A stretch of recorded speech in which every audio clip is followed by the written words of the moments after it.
Après la première journée, aucune équipe africaine n'a réussi finalement à gagner. 3 défaites et 2 matchs nuls.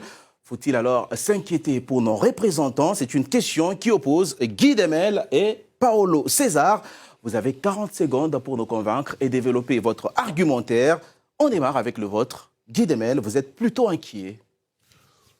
Oui, je suis inquiet parce que, comme je le disais auparavant, le scénario, le résultat du premier match vous condamne, en tout cas sur le deuxième match, à avoir une certaine stratégie, d'être plus offensive. Alors on sait que certaines de nos équipes africaines sont capables, dans le jeu offensif, de proposer quelque chose d'intéressant. D'autres, peut-être un peu moins. Je pense notamment à la Tunisie, qui pourrait être, on va dire, dans une situation difficile si elle doit prendre le jeu à son compte. Donc oui, je suis inquiet, mais pas plus que ça en soi, parce que j'y crois. Je suis inquiet parce que j'aurais voulu que les équipes africaines soient mieux positionnées pour pouvoir jouer ce deuxième match. Allez, on enchaîne avec l'argumentaire contraire de Paolo César. Vous avez répondu non à cette question. Oui, parce que moi, je vois que les équipes africaines, elles ne respectent pas le jeu collectif. Ils ont beaucoup s'appuyer sur les exploits individuels, surtout les Cameroun. Les Cameroun. Après, moi j'ai vu Ghana qui respectait son projet de jeu, mais il n'y avait pas aussi tant de qualité offensive. Et moi, franchement, je ne crois pas, ce n'est pas un manque de respect, mais moi je ne crois pas sur l'avenir des équipes africaines. Donc, moi je pense que mon constat, il est là.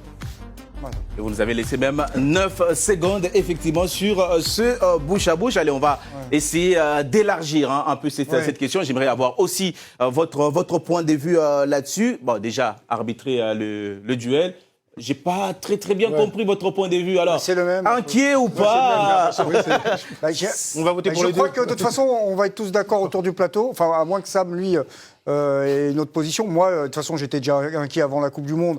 De toute façon, bon, ça se confirme et j'espère que ça va s'inverser quand même. Parce que vous, dès le départ, vous disiez que l'Afrique n'a pas les meilleurs représentants. Ouais, pour moi, les meilleures équipes africaines du moment, elles ne sont pas là. Mais ça, c'est ma théorie. Ouais. On a le droit de ne pas être d'accord, il n'y a pas de souci.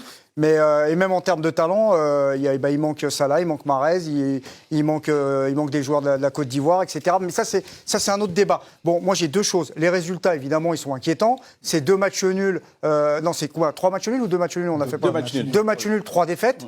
Bon voilà, même si c'est pas des défaites humiliantes entre guillemets ou vraiment avec des écarts incroyables, mais c'est quand même des défaites. Et comme l'a dit tout à l'heure Guy, à juste titre, le premier match, il donne le ton de ta compétition, surtout quand tu es un outsider. Et là où je suis le plus inquiet, mais ça c'est beaucoup plus global et c'est une réflexion que je me suis fait en regardant les sélections africaines. Je prends très peu de plaisir à les regarder. Je trouve que le football africain a perdu un peu de son âme, de son identité. Moi, ce qui me donnait du plaisir à le regarder, les artistes, les joueurs d'instinct, il y en a de moins en moins, des équipes de mieux en mieux organisées, de plus en plus européanisées, mais finalement peu de football, ça n'envoie pas de jeu. Donc ça aussi, ça m'inquiète.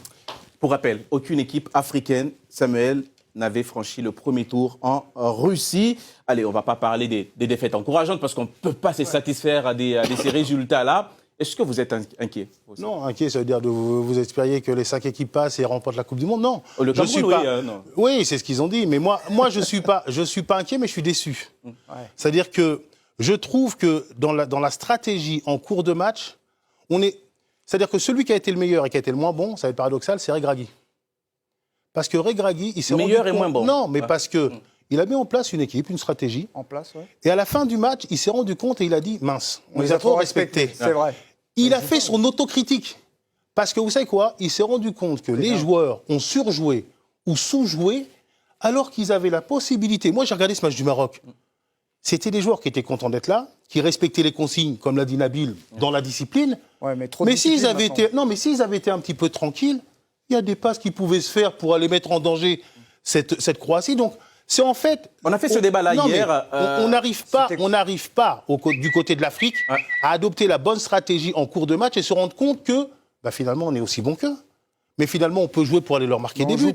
Mais finalement, on peut jouer pour faire autre chose que match nul si jamais les circonstances du match nous le permettent. Et celui, je répète, qui a adopté par contre la meilleure stratégie par rapport à son effectif, c'est la Tunisie. C'est Kadri. Ils n'ont pas de joueurs. Ils jouent défensivement, mais ils se donnent la chance d'éventuellement pouvoir aller marquer. Kadri, Donc, le terrain, lui.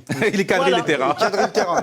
Leroy Kavea, est-ce qu'on fait aussi sur les réseaux sociaux un premier bilan des cette Coupe du Monde pour les équipes africaines? Oui, et pas mal d'inquiets. Beaucoup avaient des ambitions sur cette compétition.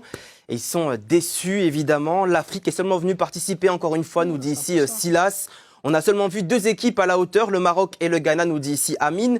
Et puis très découragé de notre continent, nous dit Aligno. Et puis évidemment, beaucoup de Camerounais déçus ce soir par Rigobert Song et ses choix, comme nous dit ici Dongmo Chris. Mais Song, il ne peut pas faire de miracle, je suis désolé.